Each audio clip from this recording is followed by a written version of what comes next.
Haaretz, which you are alluding to, is the branch of progressivism in Israel.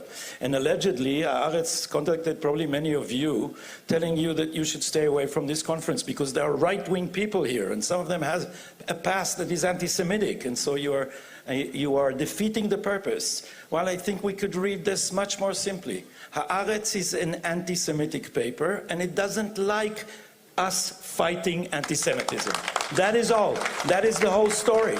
Because I don't know if you know, Haaretz has been, the mission of Haaretz ever since Amos Shoken has taken it. I should make a disclaimer here. They fired me. They fired me for having an opinion that is not theirs.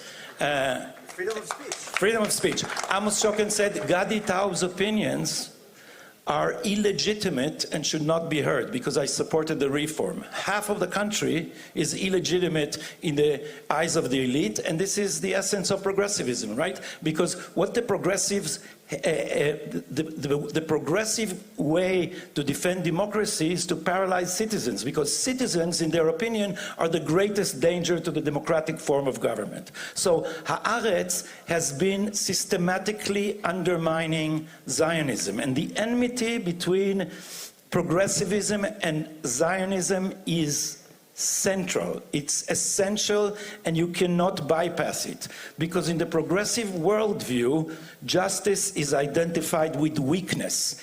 The weaker you are, the more just you are considered. And Zionism is about gaining power. Because in the eyes of Zionism, it is immoral to remain weak if you can have power, because power is the only way to do good in the world. One of the ways to do good in the world is defend ourselves. This is why we are proud of our military, we are proud of our economy, we are proud, Stephen, of our competence, because being weak and whining is not moral in the eyes of Zionism. So I'll tell you just briefly this story, because I've been following this for 30 years. Haaretz has been systematically undermining Zionism.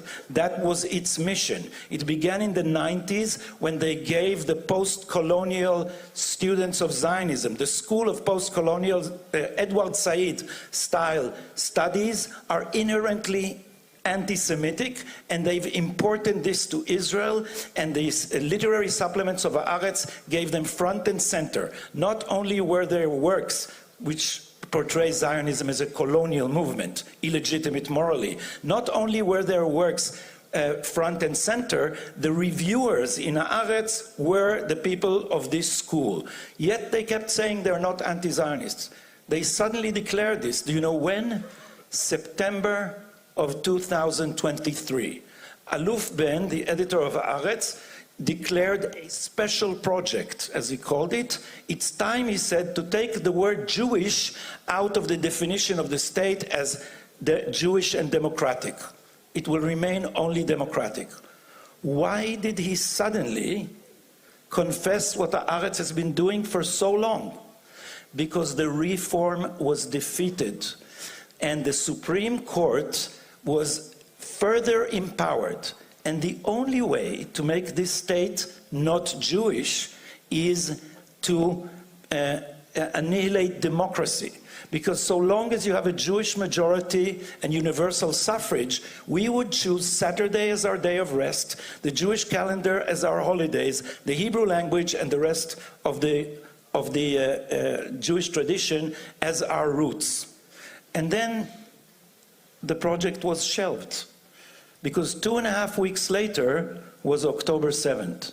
And then it would be a hard sell for Jews to say that you don't need a Jewish state. But Aluf Ben was angling for a way to cancel the Jewish character of the state of Israel via a minority that rules the Supreme Court, and our Supreme Court is progressive. The opinion of the judges of the Supreme Court is about the same as Meretz, which didn't make it to the parliament because they didn't pass the threshold. So it's a tiny progressive minority opinion, and the editor of Haaretz saw an opportunity to impose the state of all its citizens to cancel the Jewish character of the state via the Supreme Court by striking down the law that defines the national character of Israel. He could only do it after the defeat of democracy. Now this project has been shelved. Thank you. One sentence. Do not apologize, but attack. When they blame us for racism, thank you, don't explain and don't apologize. Blame them for racism because they are the autoimmune disease by which racism has re-entered our culture, and we should call them out instead of apologizing ourselves. Thank you.